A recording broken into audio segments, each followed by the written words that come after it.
Amém. Deus abençoe, minha pastora. Amém. Bom dia, graça e paz. Amém. Queria convidar você a meditar comigo numa palavra que há alguns dias tem falado muito ao meu coração. O título dessa mensagem é: você está acostumado? É uma pergunta. Você está acostumado ou acostumada? Não faz muito sentido, né? Acostumado tem que ter um complemento, né? Acostumado a quê? Né? E a gente vai chegar lá, né, bispo? Com a graça de Deus. Então, abra a sua Bíblia, acompanhe a leitura aqui comigo. Primeiro livro de Samuel. Ai, gente, tanta unção nesse louvor. Capítulo 13, versos a partir do 19. A gente vai ler do 19 ao 23. Depois a gente vai continuar ainda lendo alguns trechos do capítulo seguinte. Antes de eu ler, queria só contextualizar, né? O povo de Israel aqui já tinha passado por aquele longo período de escravidão no Egito, né? A gente conhece a história, né? Tem até em filmes, né? Em que Deus livrou o povo de Israel do poder do faraó, do poder do Egito, uma nação forte. Mas o povo não conseguia se manter obediente a Deus ao longo da sua trajetória de passagem pelo deserto, de conquista da terra prometida. O povo sempre acabava se corrompendo com os costumes das nações vizinhas. E vira e mexe esse povo que sofreu, que vivenciou, melhor dizendo, o grande livramento de Deus lá no Mar Vermelho, lá na escravidão do Egito. Esse povo, ele vira e mexe, estava sendo oprimido, escravizado por outros povos inimigos. E esse é um desses contextos. Diz assim o texto: naqueles dias não havia ferreiros na terra de Israel, dias em que o rei Saul era o rei de Israel. Pois os filisteus não permitiam que os hebreus fizessem espadas ou lanças.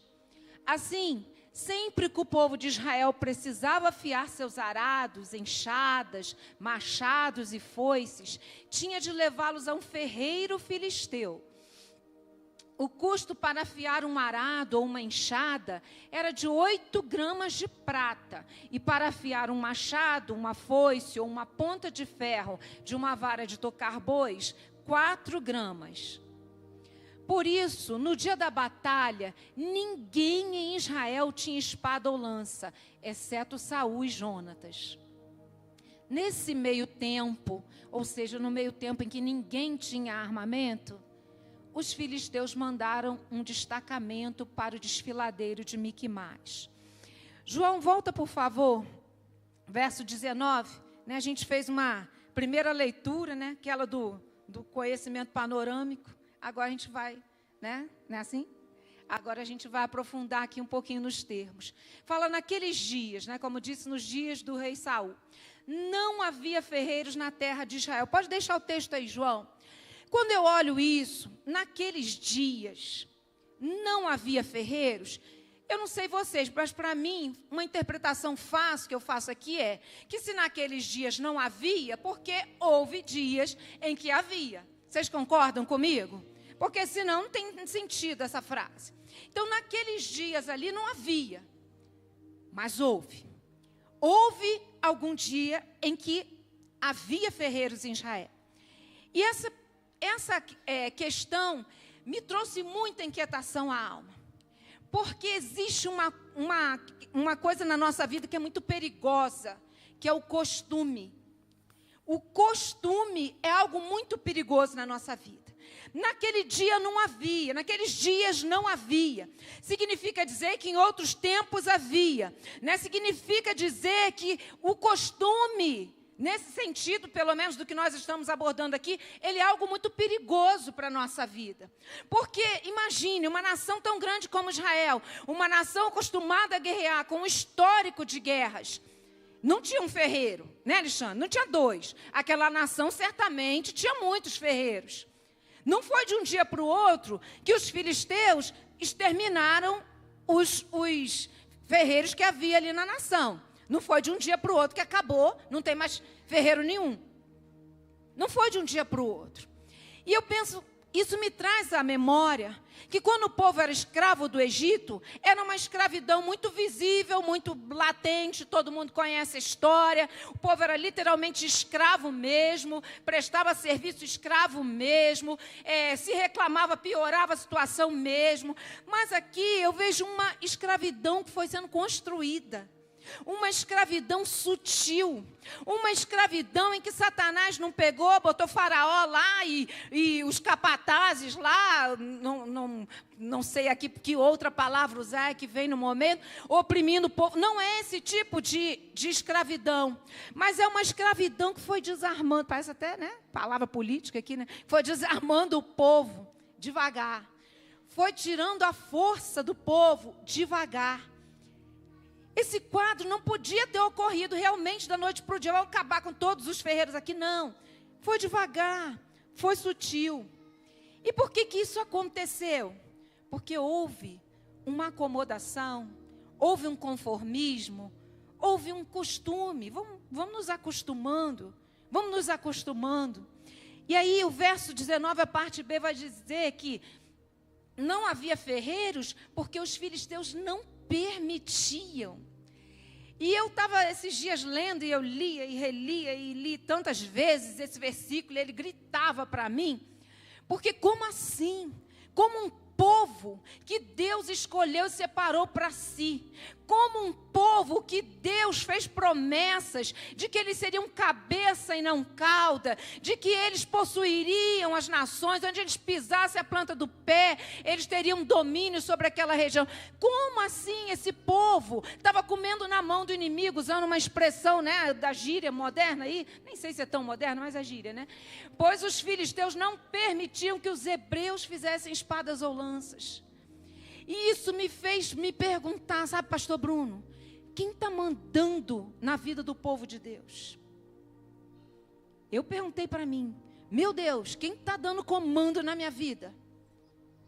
Como está a minha capacidade de me armar, de me preparar para as batalhas que a vida tem todo dia, que é cada dia uma? Como está a minha capacidade, como está o meu armamento? Como que está o meu potencial de me defender e de atacar? Quando eu for vencer, ou quando eu for... Eu já estou falando que eu vou vencer, porque eu vou vencer mesmo. Nós vamos vencer, todos nós já vencemos em Cristo, né? Aí o pensamento já acelera. Como que está a nossa capacidade de lutar, de guerrear, de se defender, de derrotar o adversário? Houve um conformismo. Os filisteus não permitiam. Literalmente o inimigo dominando o povo de Deus. O inimigo dominando aquele povo chamado a dominar. Como assim? E eu faço essa primeira pergunta para a nossa reflexão. Quem está dominando sobre a tua vida? Quem está dominando sobre a tua casa? Sobre a tua empresa, sobre os teus negócios? Quem está dominando sobre a tua família? Num tempo em que o inimigo está tentando desarmar a gente de toda forma, para a gente virar uma presa fácil para ele. Quem está dominando? Versos 20, 21. Assim quer dizer o quê, né? Esse conectivo aí. Assim, ou seja, depois que o povo não tinha ferreiro mais nenhum, depois que o povo estava desarmado, impotente para guerrear, assim, dessa forma, enfraquecido pelo adversário, assim, dessa forma, obedecendo comando de filisteu, assim, sempre que, olha o costume implícito aqui, né? A palavra sempre que já traz a ideia do costume. Sempre que o povo de Israel precisava afiar seus arados, enxadas, machados e foices, tinha de levá-los a um ferreiro filisteu. 21. Aí fala do custo, né, de cada um, do alto custo.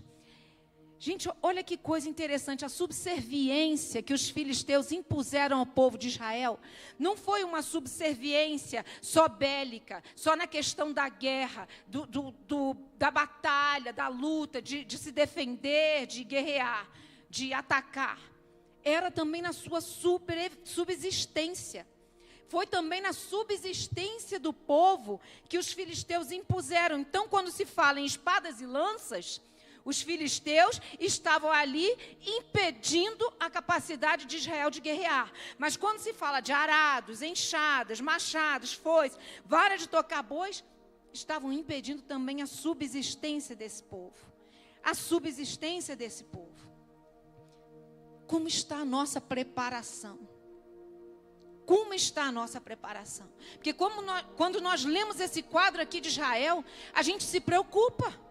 Porque é um povo que foi perdendo não só a capacidade de guerrear, num tempo em que a gente sabe que não tinha direito internacional público e muito menos privado.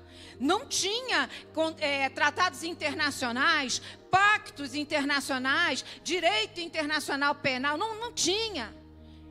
O povo guerreava, via o povo adversário, vou guerrear contra você. Quem vencer, o outro é escravo. Simples assim, quem perdeu virou escravo. Era simples assim. E o inimigo foi sutil aqui, desmantelando a capacidade do povo de Israel de se defender. E eu pergunto de novo, porque era a pergunta que eu fazia para mim. Como está a minha preparação? Como estão as minhas armas? Porque a arma do crente não é a arma que o povo de Israel usava, não é dessa que a gente está falando. E você é inteligente, você já pegou aí. A arma do crente é o quê? Vamos lá, a primeira aí que a gente não pode deixar de... Bora, gente, acredita, vai.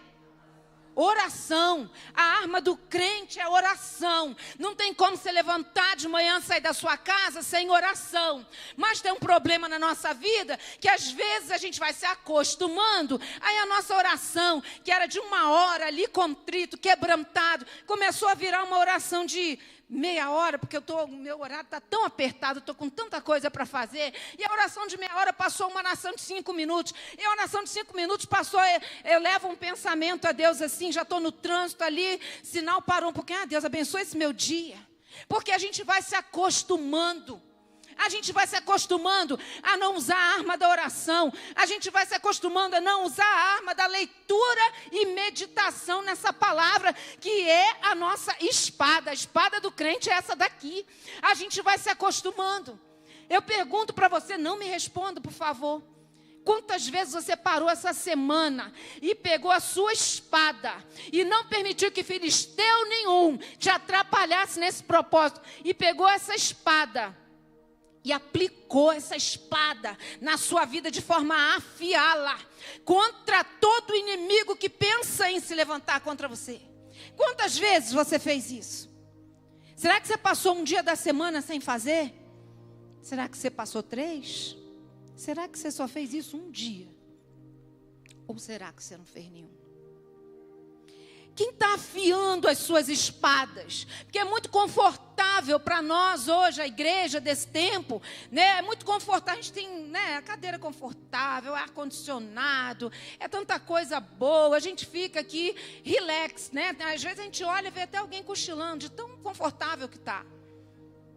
É muito confortável. Quem está afiando a sua espada é o pastor Clênio. O pastor Clênio é uma bênção, mas é ele que tem que ficar afiando a espada de cada um aqui?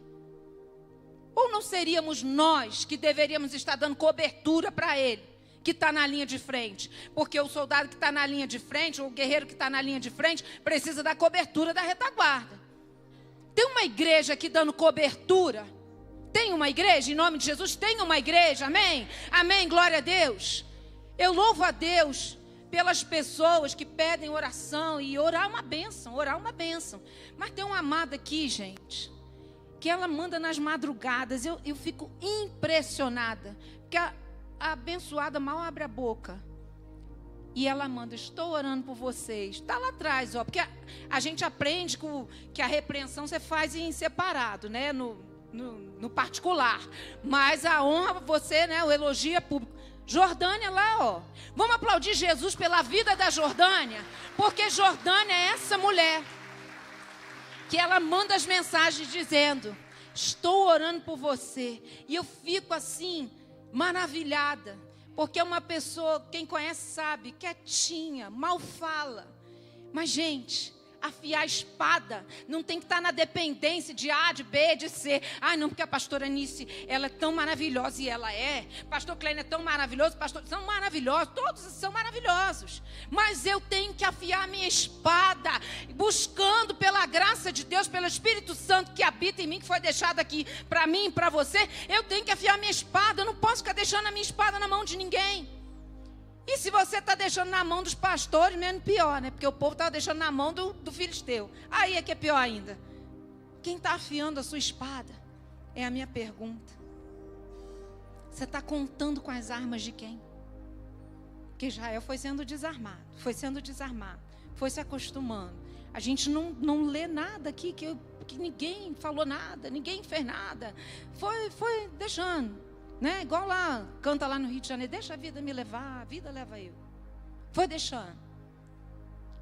E eu vejo um evangelho que Jesus veio e sacrificou a vida dele, e sacrificou a honra, porque a morte foi humilhante, e sacrificou o corpo, e sacrificou tudo, porque ele não estava nem aí para o adversário, para os levantes, mas ele queria cumprir o seu propósito. A igreja deste tempo precisa se lembrar que ela foi chamada com um propósito. Nós precisamos sair do costume e entender que temos de Deus um propósito a cumprir nessa terra. Mas ninguém cumpre propósito sem armamento adequado, sem ferramentas adequadas, sem armamento afiado, sem armamento calibrado. Ninguém cumpre. Como está a sua vida de oração? Como está a sua vida de leitura, prática, meditação na palavra de Deus? Como está a sua vida de jejum? Como está a sua vida de intercessão? De você orar por você, orar pelo outro, de o outro orar por você? Como está isso? Quais as tuas fontes? São os filisteus? Você está lendo um monte de livro muito interessante. Gente, eu gosto de ler, eu leio também livros seculares, depende da mensagem do livro, eu leio e aprendo. Mas filisteu não pode dominar sobre aquele que é chamado pelo Senhor dos Exércitos, o Deus Todo-Poderoso. Não é filisteu que vai dominar sobre nós. Em nome de Jesus. Em nome de Jesus. Costume. Que perigo é o costume. E eu pergunto para você, o que é teu que está nas mãos do inimigo? O que é teu que você está nem percebendo às vezes, né? Que o inimigo está levando devagar, levando devagar. O que é teu que você está tendo que pagar tributo para o inimigo, porque ele já levou e você nem sentiu?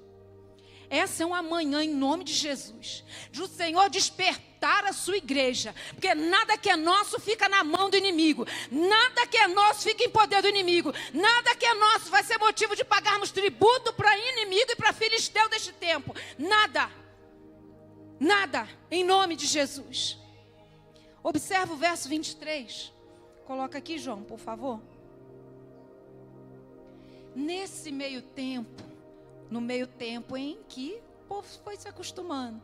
Nesse meio tempo, os filisteus mandaram um destacamento para o desfiladeiro. Observa, uma região de desfiladeiro de Miquimais. Olha que interessante. No meio tempo em que eles foram desarmando, olha a estratégia do inimigo. Foram desarmando, foram enfraquecendo. Porque as ferramentas de agricultura, na pior das hipóteses, se não tivesse as espadas e as lanças, sei lá, um machado ainda servia para alguma coisa, melhor do que estar na mão pura, né? Mas nem isso. Eles foram desarmando de tudo, de tudo. E nesse meio tempo eles montaram acampamento. E eu vejo nitidamente que a Bíblia nos fala aqui, para a gente vigiar, porque o nosso adversário anda em derredor, buscando. Gente, a gente conhece esses versículos de cor, mas eu não sei se eu sou uma pessoa muito obstinada. Eu fico lendo os negócios e catando o pelo em ovo, né, como diz. Porque a Bíblia, ela tem riquezas, ela tem tesouros. Então, a gente lê, decora e não para pensar. O adversário anda em derredor, buscando a quem possa tragar. Ele não está buscando um crente cheio do fogo do Espírito Santo. Ele não está buscando um crente cheio da unção. Um crente que não vive uma vida de pecado. Ele não está buscando um crente que come palavra. Ele não está buscando um crente de fervor e oração. Ele está buscando um que ele pode tragar.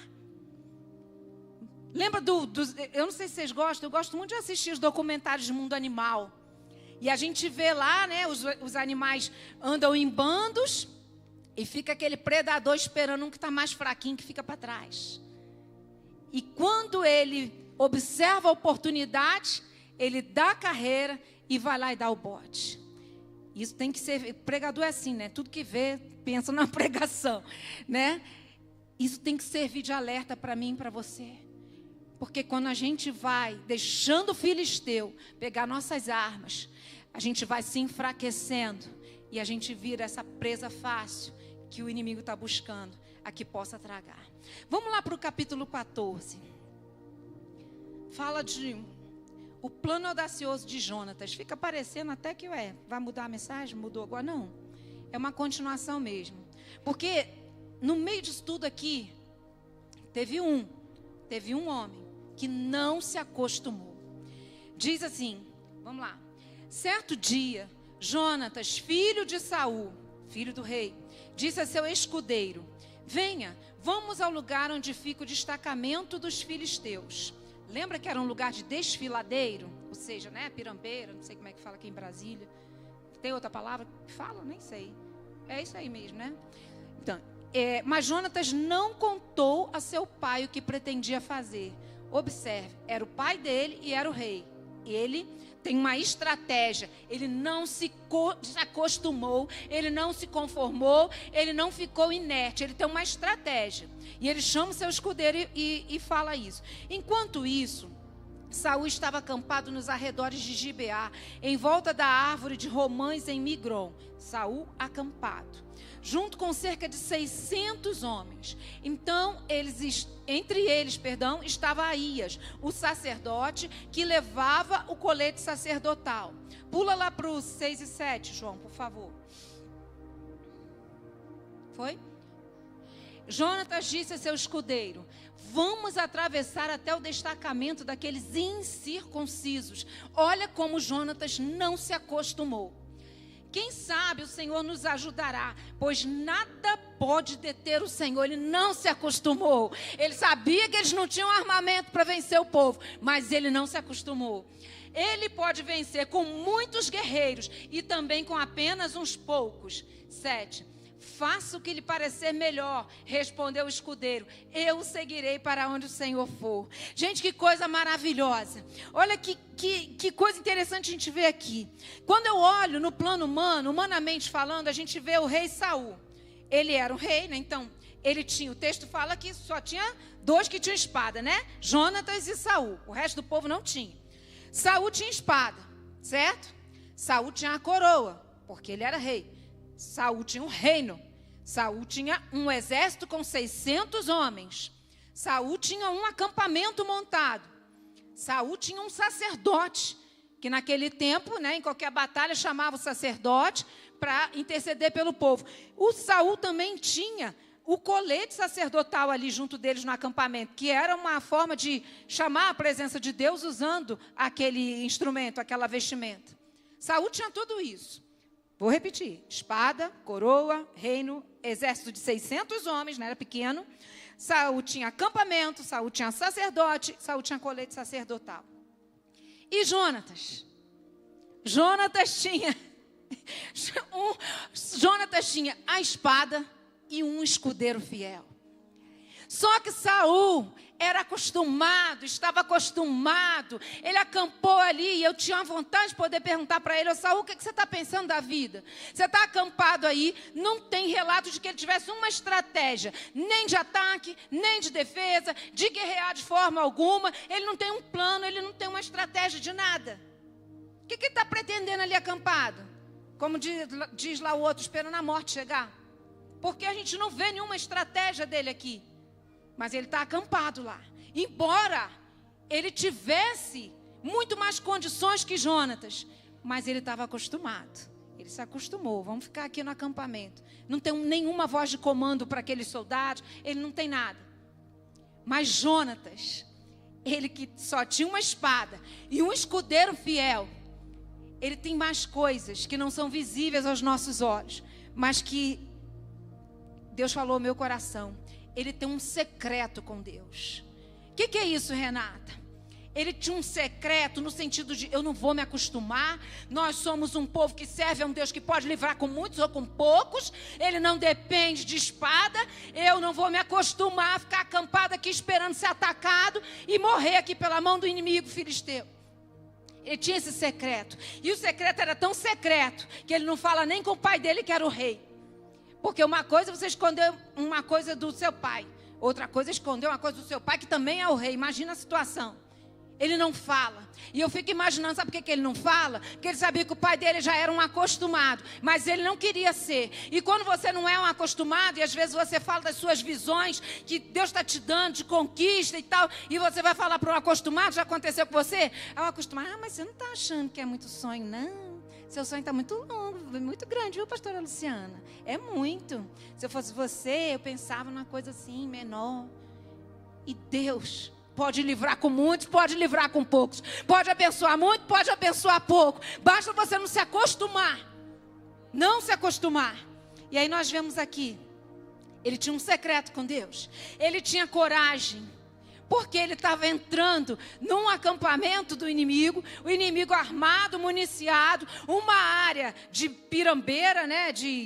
A palavra que fala aqui, né? Ajuda aí, Jesus.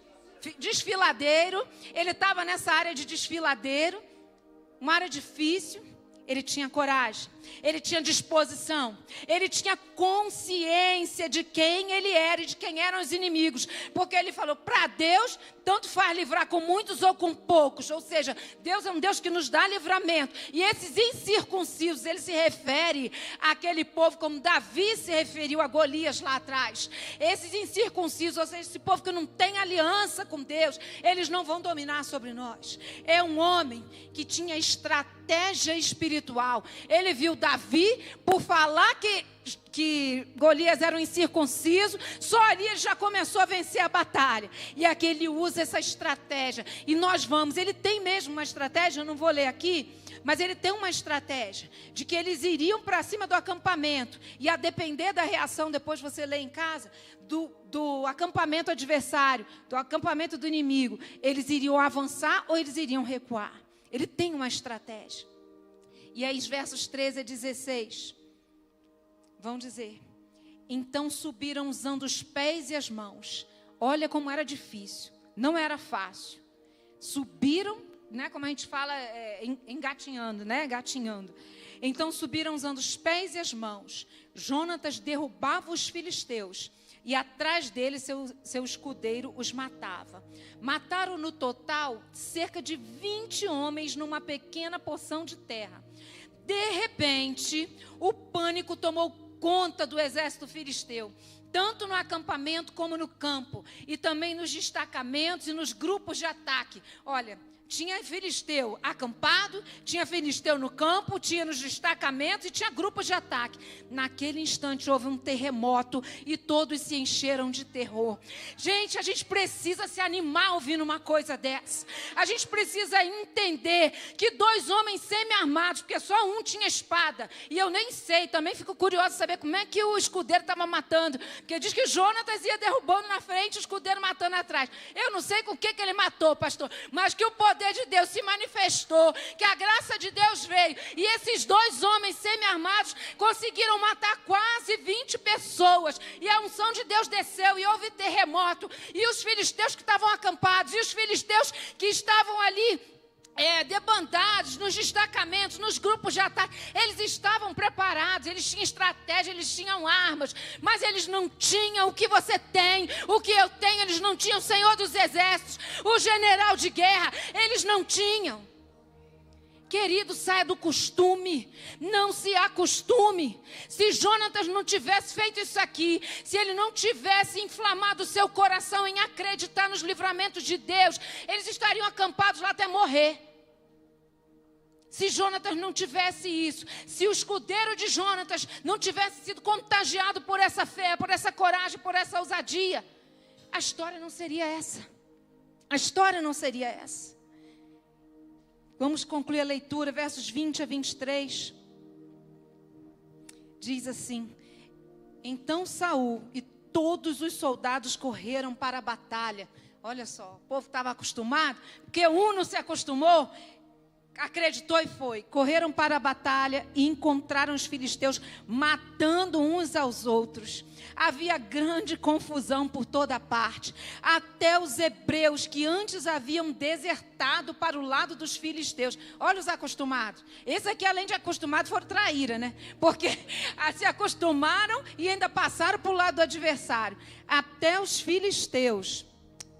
hebreus, que antes haviam desertado para o lado dos filisteus, se rebelaram e se uniram a Saul, a Jonatas e ao restante dos israelitas.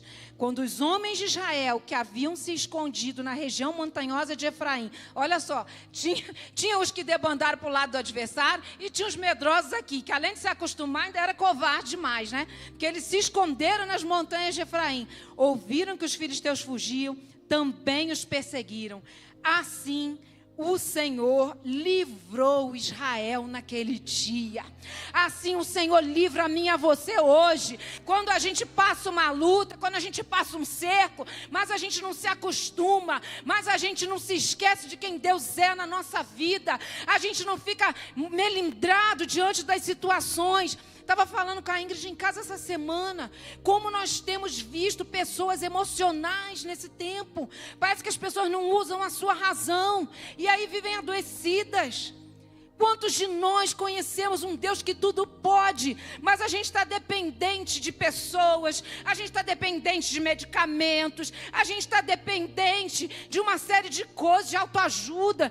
Gente, pelo amor de Deus, não se acostume. Você tem um Deus que pode todas as coisas. Você tem um Deus que nunca mudou, nunca falhou, nunca desamparou. Levanta dessa cadeira com coragem. Levanta nessa luta que você está passando com coragem. Porque Ele não mudou, Ele não desampara, Ele continua. Ele continua sendo Deus. Sabe, a gente olha isso. O povo foi ficando acostumado. E acostumado perdeu arma, acostumado perdeu ferramentas, acostumado virou uma presa fácil para o inimigo, acostumado perdeu dinheiro porque tinha que pagar lá em prata para afiar a ferramenta. Acostumado, ficaram paralisados num acampamento sem uma estratégia de como se defender ou de como atacar, de como sair dali. Acostumados, perderam soldados que foram para o inimigo, para o exército inimigo. Perderam soldados que foram se esconder nas montanhas, porque tiveram medo e também ficaram acostumados.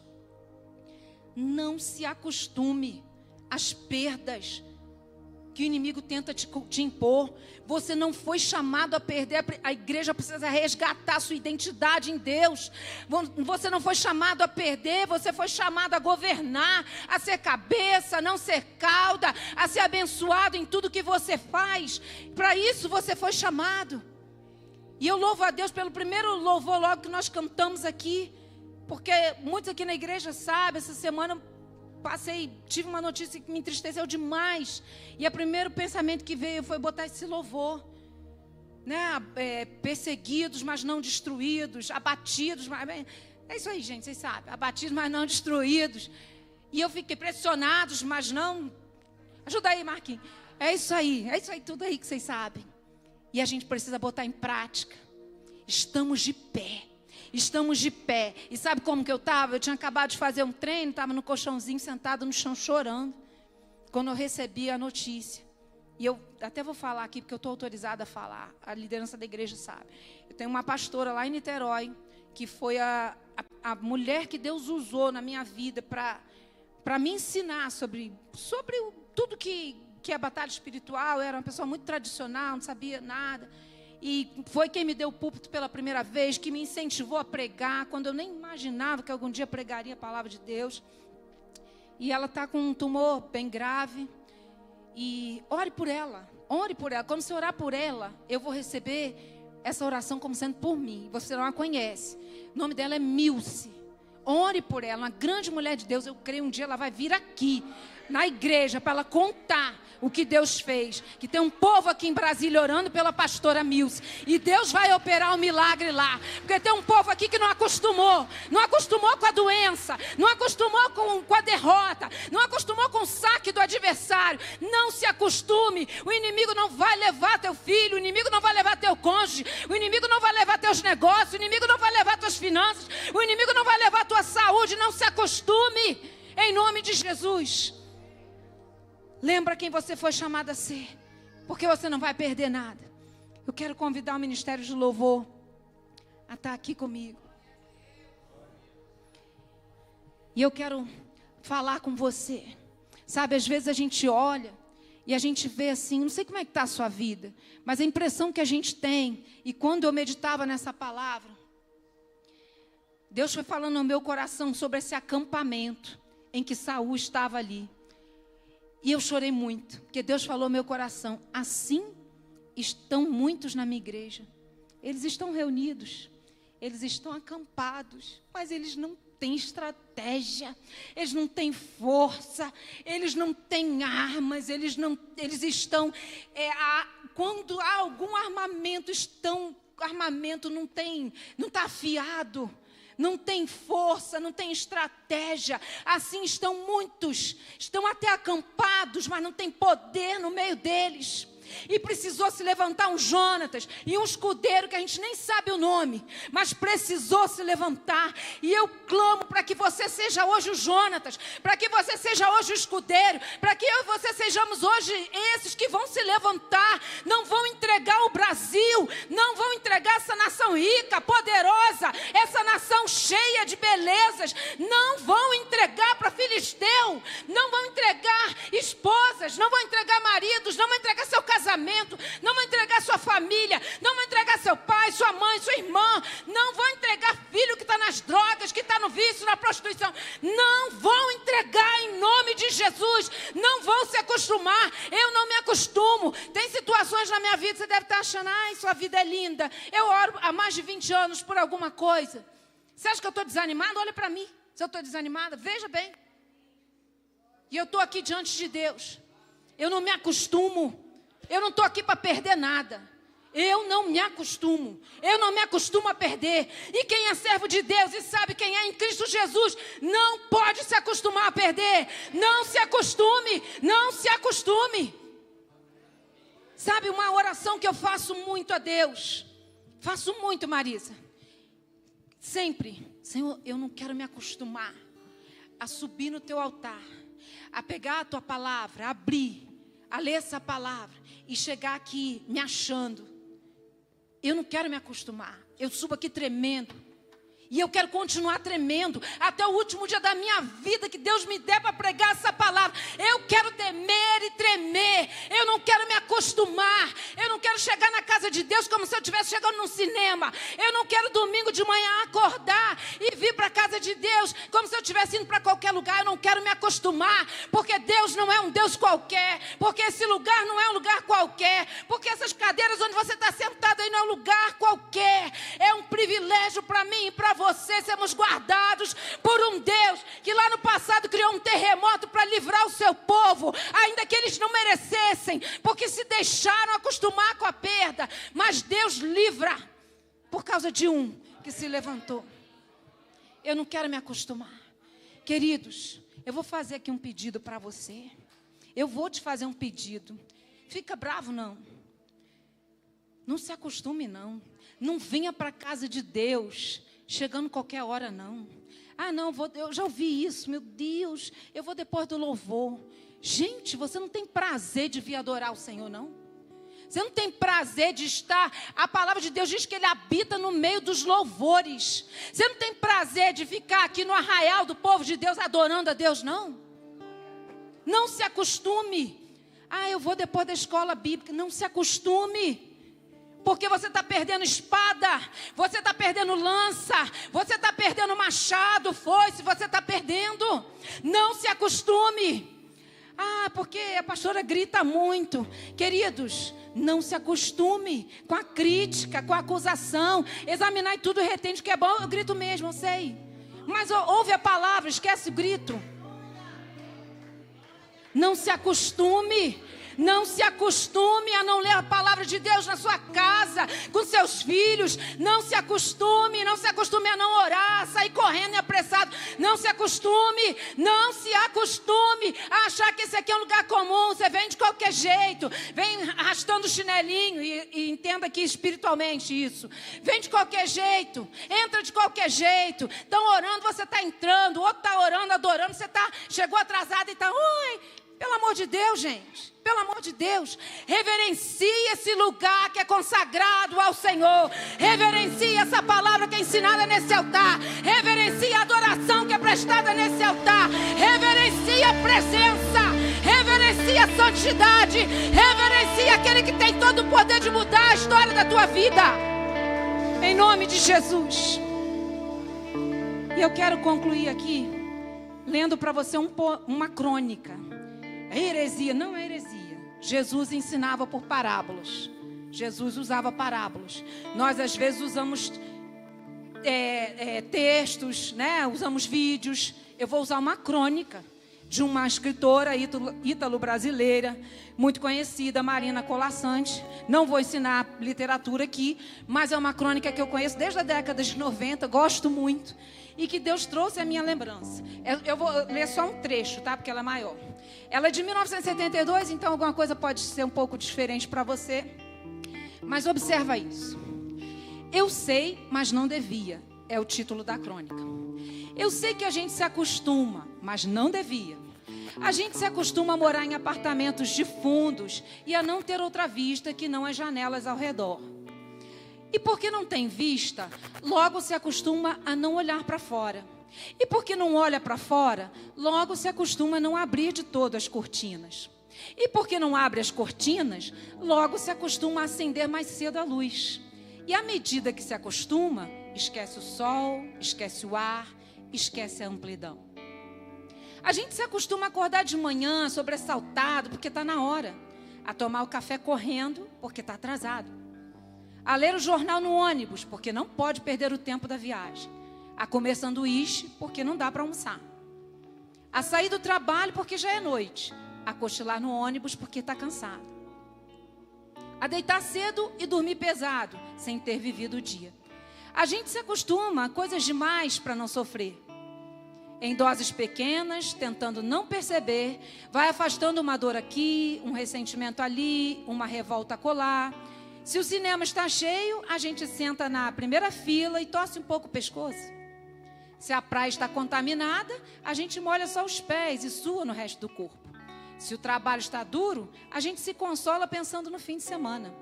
E se no fim de semana não há muito o que fazer, a gente vai dormir cedo e ainda fica satisfeito, porque tem sempre sono atrasado.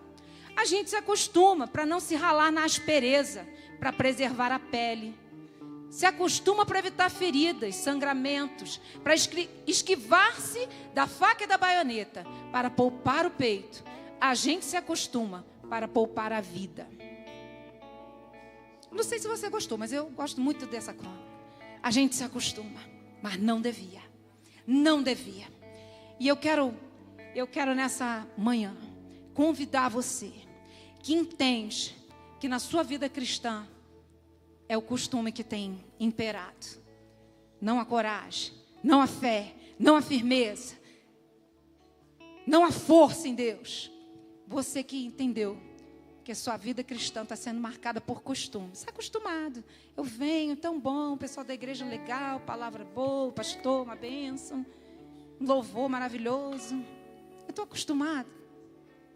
Mas há muito que você não tem um testemunho, uma conquista, um tete a tete com Deus, uma intimidade, um segredo com Ele. Eu quero chamar esses aí que entendem que estão acostumados. Quero convidar você para vir aqui, para a gente quebrar hoje, em nome de Jesus, esse conformismo na nossa vida. Porque tem muito mais conquista pela frente, tem muito mais vitória, tem muito mais poder de Deus, graça de Deus para ser derramado, tem muito mais unção para você receber, tem muito mais para você realizar para o reino de Deus. Mas acostumado, você fica acampado e sem estratégia e paralisado e impedido e nada acontece. Eu quero convidar você. Vou te dar um tempo para você abaixar sua cabeça e orar. Mas se você deseja orar conosco, porque você pode orar ao Senhor e deve orar ao Senhor para sair desse costume e voltar a ser quem você talvez um dia já tenha sido em Deus, ou muito mais do que o que você foi um dia, mas ocupar a posição que Deus tem para você de guerreiro. Você que quer tomar suas armas, em nome de Jesus.